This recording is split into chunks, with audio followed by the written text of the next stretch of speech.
And the first bit of news is that the Gilmore Girls Year in the Life has come out on Netflix, and it's Lauren Graham and Alexis Bledel on returning to Stars Hollow. So Kristi, you picked this out. I will admit I've never really seen. I've seen like bits of episodes, Hmm. but never really sat down and watched it. I find it funny that everyone wants to complain about the fact that it looks like they can't hold a cup of coffee. Yeah, Like that's as you always see been in the they've always photo had that prop they've got like issues or something. they're holding the cup like this, or and I'm like, it's a cup. Come on. I mean, there's And it's a prop other. cup. It's not even a regular, Yeah, it's a prop cup. But yeah. yeah, But yeah, but that series, it's interesting with that series because of how, it ran for 6, 7 seasons. And what happened, I'm not sure what the conflict was at the end, but Amy Sherman Palladino, who it's her baby, it's her series, for some conflict or other, she didn't write the final series, the whole last season of the show. So it didn't end the way she apparently wanted it to end. They had other writers come in and fill in those blanks and just kind of take over the main characters and write out their stories. And then the series ended, which was, some 9, 10 years ago. So now they've brought all these people back and rebooted the series into what they're calling the revival, which is 4 episodes, spring, summer, fall, winter, 90 minutes each. And they put it up on Netflix, which, as you guys know, Netflix is rescuing all kinds of shows and movies and ideas. So it's a really good place for it. So yeah, it's kind of cool. I mean, I some of the stuff they did with the characters was unexpected. The ending of the revival was unexpected. Left it in a kind of interesting spot. So I don't know if they're angling to have even more shows for that on Netflix coming up, like another series of it, or if that's the way she wanted to leave it, or no one's quite sure. So did any of you guys watch it? I haven't seen it yet. My wife has specific problems with the Gilmore Girls, which is that she says that everybody talks so fast that she can't follow the show comfortably. And Okay, I'm a fast talker, and then so I am listen to I. podcasts at 2 times speed, and so I wind up getting out of my car and talking myself going 88 miles per hour and going through time. But I yeah, understand. I can understand that she just doesn't want to hear more people who talk like I do. yeah. I But I'm pretty I've sure it would be my jam. I'm pretty sure that I would like the show more because it's kind of like where I lean on movies and TV shows more than she does. Although the fact that Melissa McCarthy was a big part of the show for a long time is Hmm. one of those things that I think my wife would actually enjoy about it. I think what I liked about it is, and what I still like about it is the show is really stuffed with pop culture references, and they're throwaway ones. It's not like they make a point to kind of put their reference on a pedestal and say, "Oh, aren't we clever? We're making this reference." It's as all of us, being nerds and being geeks, we use these things in everyday conversation. We just throw references out and lines from movies and lines from shows and little bits so that the people you're speaking with are going to get what you're talking about. And I think that's a lot of the premise of the show is that this the mother and the daughter who are the main characters, and then the whole town of people have grown up with each other, so they kind of are in each other's heads a little bit, and they kind of get all these references they make, and it's fun to kind of, in addition to just following the plot of the show, it's fun to kind of pick out, oh, I know what that reference is from, or I recognize that, and you'd be surprised, I think, even if you haven't watched the show, how many things you would tune into and recognize, the quotes and the names and the throwaways, and it's pretty entertaining. Well, yeah I feel that's like oh, go ahead, Gregor. that's the one thing that because I never got into Gilmore Girls, but I did watch Amy Sherman Palladino's other show that she did for ABC Family. It was So ABC Family. Bunheads. Yeah, that Yeah, Bunhead show. Bunheads. Yeah. Yeah, and I enjoyed that show. It's similar Um, writing, so yeah. yeah, yeah. So I do think I would enjoy Gilmore Girls. I'd probably have to, if not do a full bore like crash course, let's binge through all the episodes, get like the greatest hits, Hmm. and then watch the Netflix revival. Right.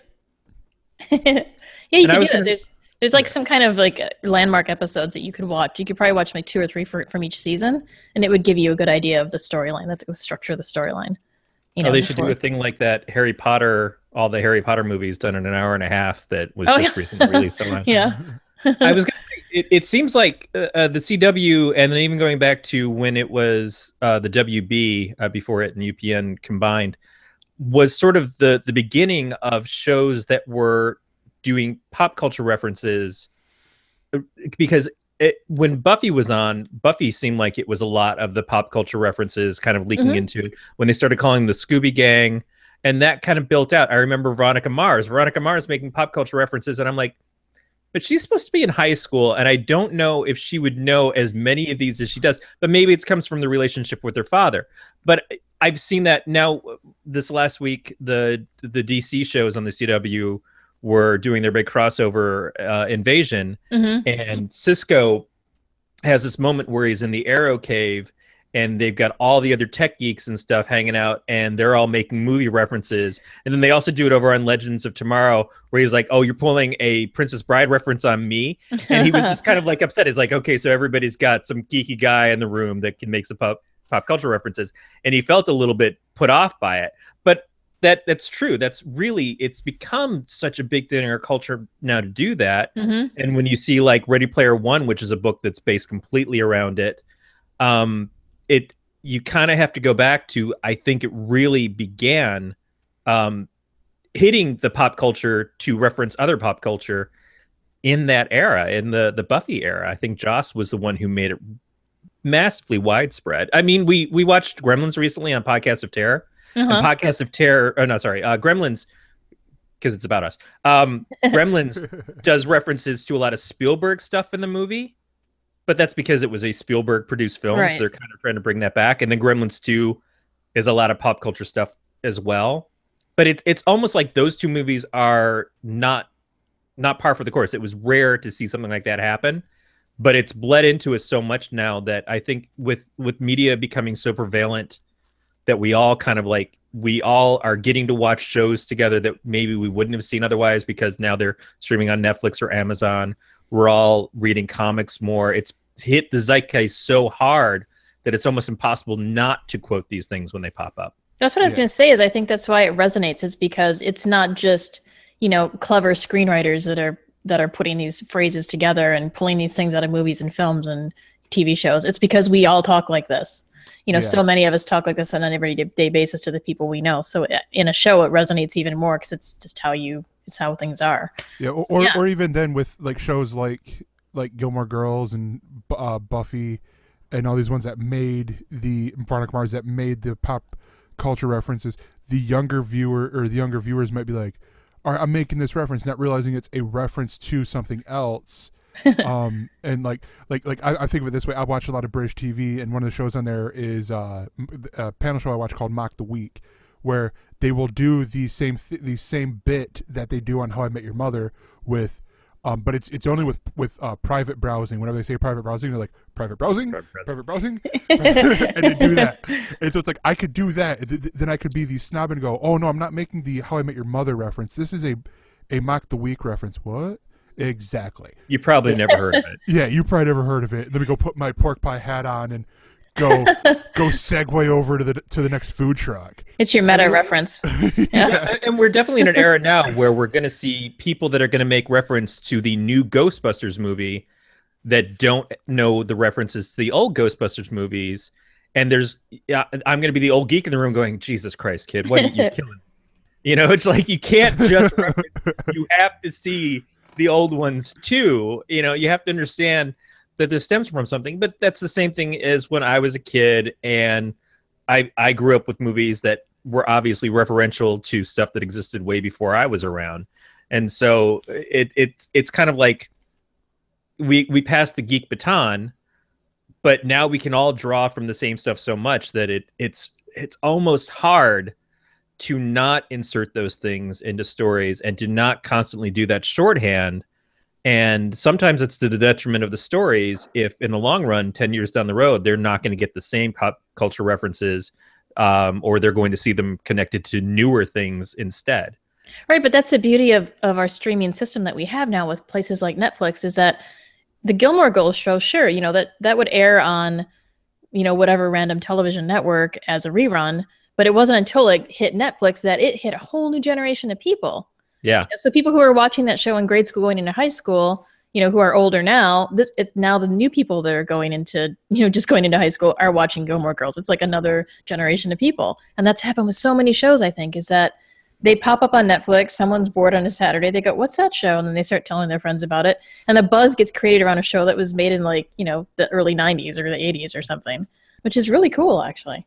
Yeah. Yeah, I mean, some of these shows have become evergreen simply because they're either being rediscovered or we're getting new content on them, like Gilmore Girls and Arrested Development got it, or Twin Peaks, which is something that I remember watching the very, very early 90s, and to see that show come back so many years later and have all the people who loved it at the time come back to it, but then all these new people are just like, what the hell's Twin Peaks? I've heard so much about it, but I've never seen it. Now I can watch it and prepare for this new show. Ash versus Evil Dead is another one. Exactly. Sorry. So our second story, again, it's one that I've heard of. I've heard of the Dark Crystal. Actually, I think I might have it on VHS. And a sequel is being revived as a comic book series called The Power of the Dark Crystal. And so I guess back in 2005, there were plans to announce to make a sequel to The Dark Crystal, Jim Henson's 1982 film. And I guess there was a loose script that came out, and so this is going to be coming out as a comic book from Boom Studios. And it will consist of 12 issues, which Cy Spurrier adapted from the unpublished or unproduced screenplay by David Odell, Annette Odell, and Craig Pierce. And yeah, this is pretty cool. I don't know who the artist is though. So I'd be curious to know who's going to be doing the art for this. But I honestly really like this idea because I've seen this with other things. I've seen this with, like Titan Comics just did a manga version of Sherlock: A Study in Pink. IDW has right now, they are doing Dirk Gently's Salmon of Doubt, which was based off of the third book that was being worked on by Douglas Adams before he passed away. And so I love this idea because not only does it bring new lights, that there's new light to this topic, or to this. It's like we were talking about earlier. This gets new people involved into an older product that they probably wouldn't have seen otherwise, because they'd be like, wait, what's a VHS tape? How do I play this? Sort of thing. I'm actually super nerd, and I have this movie on DVD actually, but I really like it because it's funny, it's kind of like the old school Jim Henson, the way the puppets were created and just the aesthetic of the whole thing. And I think it's going to lend itself well to a comic. And I'm not a huge comic book reader, but it's really easy to visualize that style and the creatures he created, the Skeksis and the Mystics and all of the creatures in the story translated to comic book drawing. And I'm imagining whoever's going to do it is going to do it in that kind of really rich, detailed, the same as the film where everything's really rich and detailed and there's just a lot of depth to all the drawings. So I'm looking forward to seeing what it looks like. I am disappointed they're not making a film though. So are you saying they're taking the screenplay and making it into the comics? So there's not going to even be a film? Yeah. That's too bad. Well, there might be a film later, but with what this is, it's just the script that they were working on. They're retooling it, sort of like who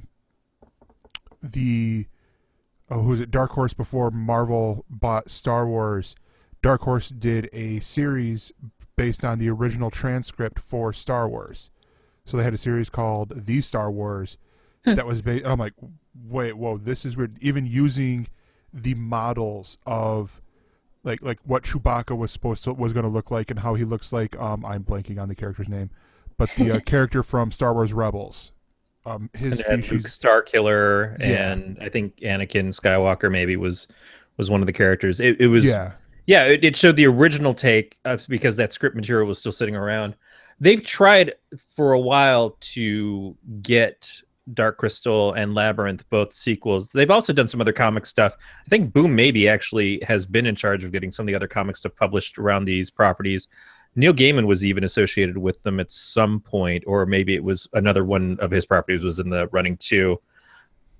It's it's okay that they're doing it as a comic, because sometimes when you do a comic, what it's essentially doing is it's storyboarding the film potential, and then people will sometimes take that. There was a time, especially in the 90s, where everybody who was trying to get a film made decided to go into comics because comics was having a big resurgence, and they were like, okay, well, I'll do this comic first and then we can push it up and get the film made. Because it was just like, we get the sales from the comics, we built in audience for it, and then we show the people the work, and it's a visual thing as opposed to making a blank pitch in an elevator where it's just all verbal and someone has to picture it in their minds. This is getting high quality artists. A lot of the artists actually work in Hollywood too. Steve Scroce, Mike Mignola, these are people who worked on The Matrix or worked for Disney, but were known for comics first.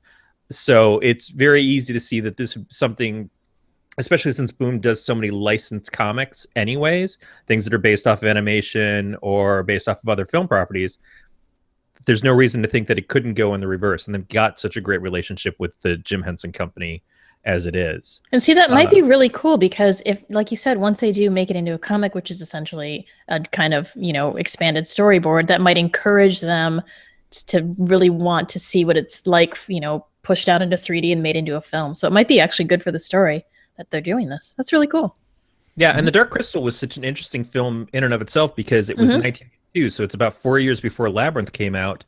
But it was a very different kind of story than what we're used to with Jim Henson stuff. We had seen Sesame Street and the Muppets, and we had seen, I think Fraggle Rock might have even come out by this point in time. And Fraggle Rock was underground, so it was a little bit grungier than what we were used to from his other stuff. But The Dark Crystal was a much more mature story and had elements of horror and things in it. The Skeksis were kind of terrifying, not just they were scary even today. Yeah, they were scary as hell. And it dealt with spirituality, and it dealt with duality, and all of these things. And the quest and the prophecy, and I mean, it was a high concept fantasy being done. It was not played down because the people that we thought of were making kids movies. But this is a point in time where we're seeing some of these brave takes that didn't always work out. Labyrinth is another one. Labyrinth has built a huge cult following over the years, but wasn't necessarily taken as extremely seriously at that point. No. Disney did their The Black Cauldron, which is based off of a series of books around that time, and unfortunately was not a success, but it was so different from the other stuff that they had been doing at that point. And we were seeing things like Legend come out. It was a really cool time because we were getting sort of dreamier fantasy stuff happening that wasn't just what the expectation was of like all sword and sorcery and Merlin and Arthur. It was something that was much deeper, and it was building kind of like I keep thinking of like Yes soundtracks and stuff, but when you even look at things like The Neverending Story, kids movie, but dealt with some dark stuff and did things that were taken much more seriously than I think what they expected from kids films at that point. So it's good to see this get to come back. I would imagine if they're working from original scripts that have to do with Henson and the people who worked on the film originally, there's such an expansive universe to draw from. That's where I'm not 100% sure, because this is where it says the film sequel was being worked on up until 2012, but unofficially, though it technically remained in development through 2014. At one point, Shane Abbas was attached to direct, but he told the Guardian in an interview last year, quote, when I quit The Dark Crystal, it was because I'd fallen in love with Jim's handwritten notes on what his sequel idea was. All I wanted to do for the fans and for myself was shoot his version of the film, but no one gave a shit about what Jim Henson wanted. That makes me wonder a little bit, especially if this is a script that was written by David Odell, Annette Odell, and Craig Pierce. If it's based off of that, how true is this staying to the Jim Henson view? That's hard to say. Yeah. What I do know is that Boom did the Muppets comics by Roger Langridge a few years ago, and they were the first Jim Henson stuff that I was seeing coming out. And Langridge had a very interesting kind of underground art style, but it was so perfectly the Muppets. Like, he would have pages that were all musical acts. He would have pages that were just straight up skits out of the show, but done as a comic. And it was so perfect in how it captured what the Muppets were, but made into a comic book. I think Boom really understands what people want from these properties, and they want to give you the best that they can as far as a version that's respectful to what came before and builds off of the imagination of those things. I think they've proven themselves. Yeah. So hopefully they'll look to it and do something that's incredibly respectful to Jim. Yeah, definitely. Agreed. Excuse me. So the next story is that the remake of Stargate is not happening, and we know why.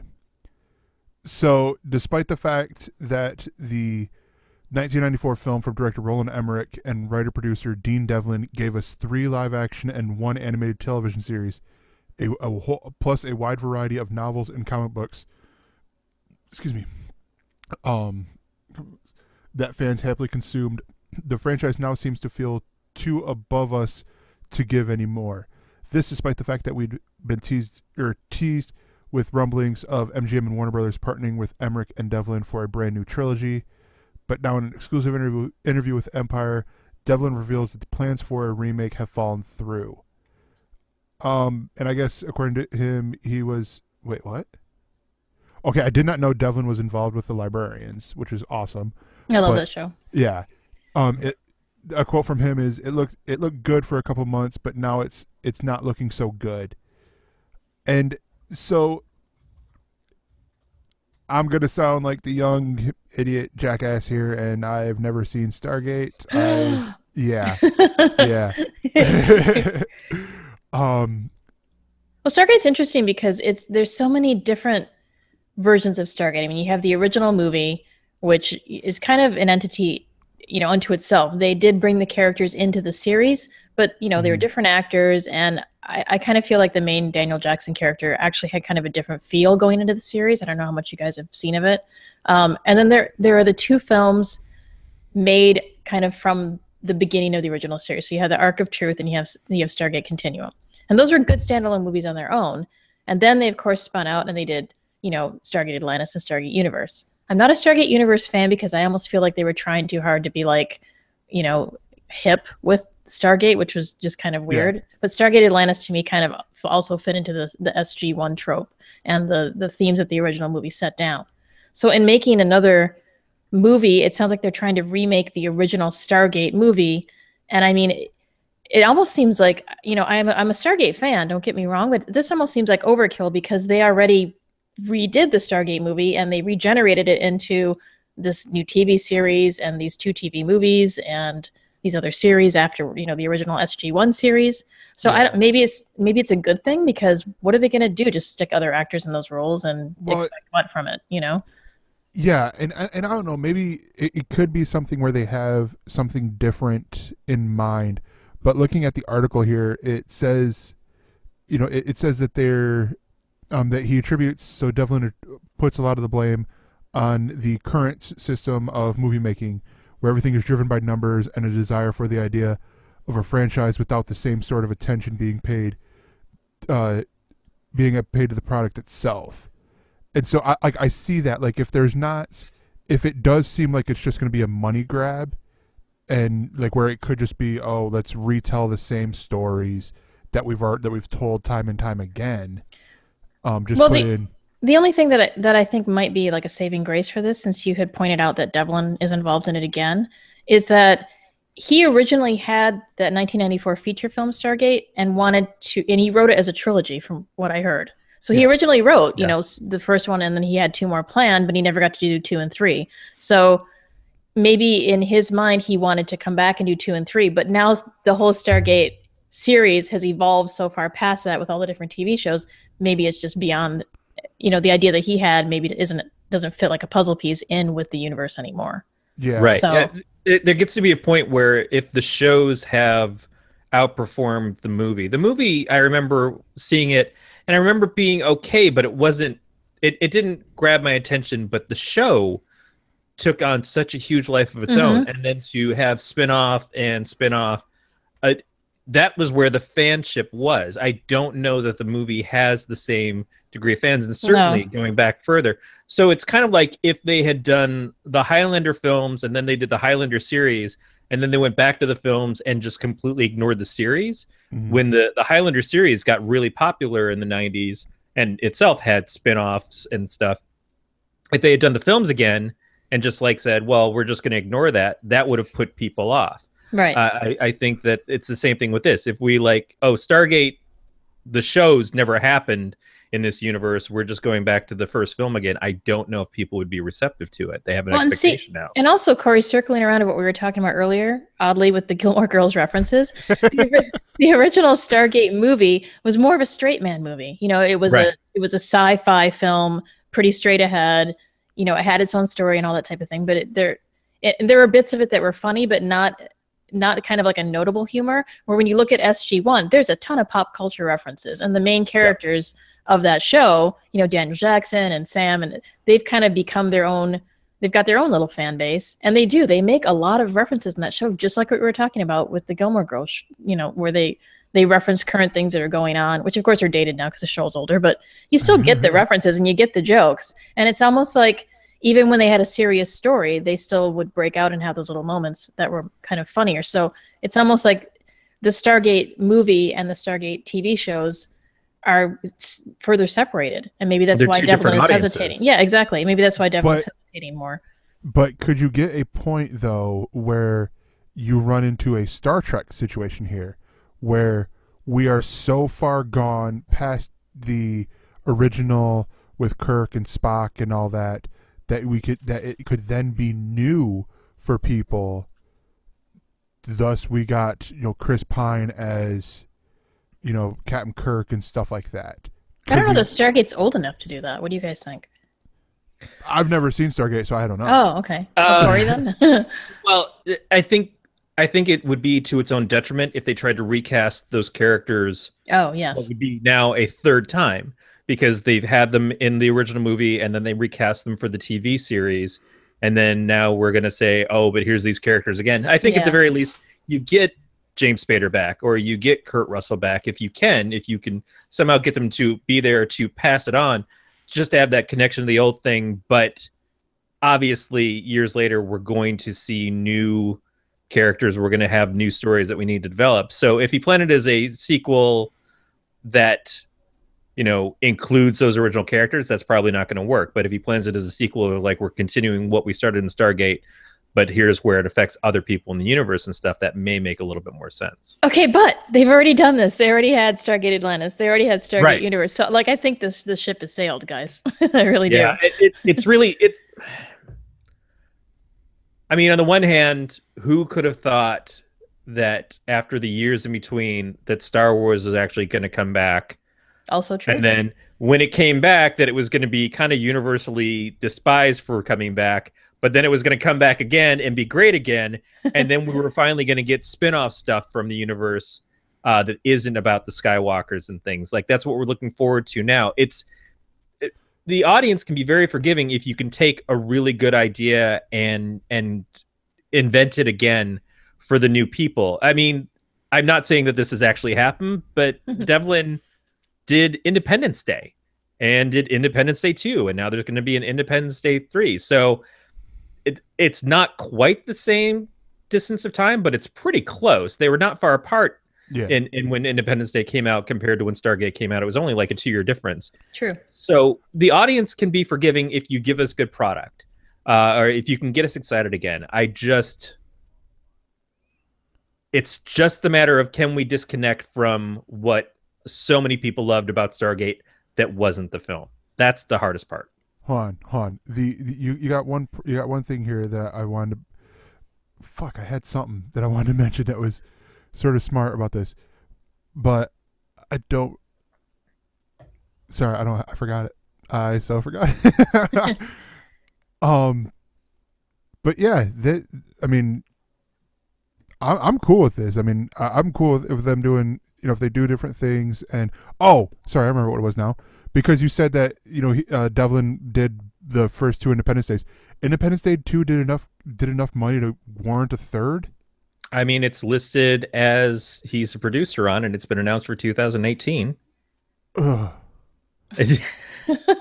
You know, Michael Bay movies make enough money to keep coming back. Yui Bowl movies kept coming out. I don't get it, but for Somebody reason, gets it. Yeah, somewhere. Yeah, there's an but audience. unfortunately, those were all Uwe Boll.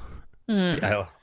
I mean, that's why he announced like 2 months ago that he's retiring from movies and stuff like that. I'm like, and let's not insult the guy because we just said that we all enjoy The Librarians. Yeah. He also was executive producer on Leverage, which I know, Gregor, you and I have both been big fans of. Leverage Stands is one of my favorite shows. Like I rewatch the reruns of that all the time. So he's certainly capable of doing very good stuff. And if at points in time he's done stuff that we don't like as much, that's okay. But maybe he takes what he learned from doing these TV series and he applies it to the movies. Maybe the fun stuff that was missing from the first Stargate, he learned to interject because he did put a lot more comedy into Independence Day. And he's definitely had characters that interact better with each other in Leverage and Librarians. Hey, get John Rogers to co-write it with you. That'd be perfect. Exactly. So, the final bit, and this is more of a quickie news thing, is that the Guardians of the Galaxy Volume 2 teaser trailer came out, and boy, howdy did I love that. Not just the teaser trailer, we got the full trailer now, right? Yeah, I believe it's a full trailer. I think it's listed as a teaser, but yeah, I'm curious as to know the timeline of this because we get Baby Groot. And from how I know him from comics, Groot usually goes fairly quickly. I understand it's set. This is set. The 2 is set 2 months after the first film ended. So they're trying to help Peter Quill learn about his parents, and they're trying to keep their little new gang of outlaws together, space outlaws. Yeah. So it's apparently 2 months after the first film. So nice. not too far away. Yeah. So, Corey, what did you think of the trailer? Did you see the trailer? Oh, dear Lord, yes. Multiple times. I watched the teaser, the first teaser, which was still playing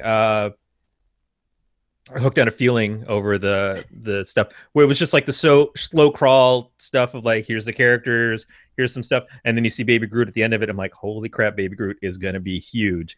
And then the actual trailer comes out, and it's a lot of Baby Groot. But what I appreciated is that it's not all Baby Groot. They gave Drax some great lines. They did some very good stuff with Star-Lord. They gave Drax a new personality. They definitely are growing Drax a lot. I feel bad that Zoe Saldana's character didn't get a lot of feature in it, other than being kind of the object of Star-Lord's affection.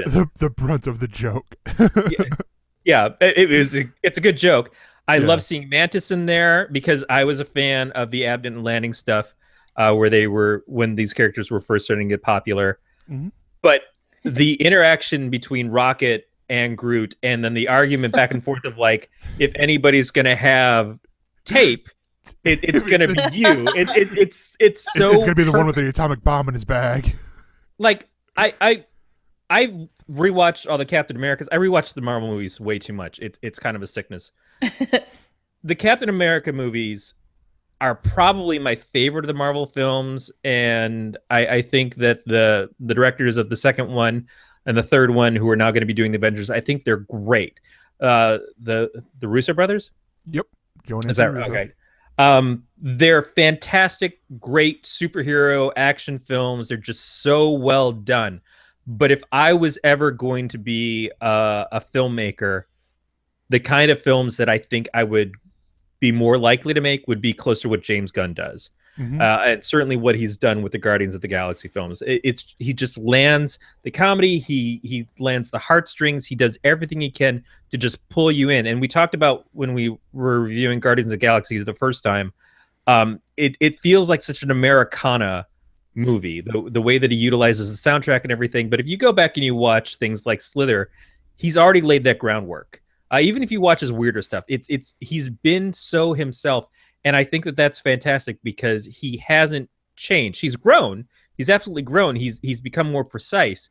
But he had a new trailer for a new horror movie where everybody's trapped in a building, and it's kind of Hunger Games kind of thing where they all have to kill each other. They're being forced into doing this, a little bit more battle royale. And you can still see this feels like a James Gunn movie. It just doesn't feel like Guardians of the Galaxy James Gunn, but it's so 100% right. And man, I watched that trailer, and when I saw the movie in the theater, I immediately went home and said to my wife, I'm like, you need to go see this movie, because she's not in the Marvel films at all. And I took her to see it, and she loved it. And she wound up buying it on Blu-ray for me when it came out, because she wanted to watch it too. I played the new trailer for her, and she's just as excited about it as I am. And I think that's really incredible. There's such fun movies in there. And the thing with them too is the pacing is excellent. I mean, just, you know, so a lot of movies that have the kind of jokes in them that they have in these movies can crash and burn really easily just in timing. And they don't do that at all on these. The pacing is wonderful. I also wanted to mention really quickly, we talked about on Monday Music News today, I'm hoping there's going to be Guardians of the Galaxy Awesome Mixtape Volume 2. Because if you guys remember, the soundtrack Volume 1 was so much fun just to put on and listen to. It's all these old classic songs, and songs I didn't even know, really, most of them. But it's just fun. So I'm thinking Star-Lord needs, more of his 70s music to Cruise the Galaxy too. Because that's how they ended the first one, was him opening and playing the seat, and that's where you got the Jackson 5 song. Yep. And James said that. James said that he already knew the songs that were on Volume 2, and he had writing the script for the second one. Like awesome. He knows exactly what he's doing to bring this stuff across. He knows what people want, but he also knows how to change it up. And the fact that you're seeing a tiny version of Groot, and you're still hearing Vin Diesel do the voice and doing an amazing job of doing like a teeny little guy voice, is so perfect because it changes the expectations. It's like, well, okay, so he's just going to hang out on Rocket's shoulder, but then you get to see him actually going and fighting with people, and still seeing his whole personality shine through. It is so well done. He knows what to do with these characters, and he gets the benefit because they're not well-known characters. It's not Captain America. It's not Iron Man. It's not things that people had expectations of. But now that we expect things from the first film, how does he up it in the second one? I'm just positive he's going to be able to do it. Yeah, me too. The other thing I will point out, and it's interesting that the host of Monday Music News didn't point out the music for it that much, but I appreciate the fact that, like with Guardians of the Galaxy, you have Spirit in the Sky being played in a right purpose. Fast forward to Suicide Squad. Oh, they're flying in the air. We need a song. What about Spirit in the Sky? Come on. It's like the one knock I have on Suicide Squad that to me is a bigger knock, is like you put that song in there just because it talked about being in the sky. Right. Suicide Squad, all the music felt like it was placed there, just it was like a music video. It's like, here's a scene, then we need to say this about it. What's as dead on as we can get with it. Yeah. And that was too bad. But that's a production team. That's people who do not have faith in the filmmaker to make these decisions, and I think that showed. And that's something that DC's been called out enough on that I don't expect that's going to be things going forward. Yeah. Hopefully. But yeah, it was like Forrest Gump. It's like, here's a moment, and here's the perfect song for that moment as we see it, and it's just like, oh yeah, we nailed it. Yeah, because all you can do is nail it. try to think outside the box a little bit. Yeah. Well, that is it for the news, and we will be right back.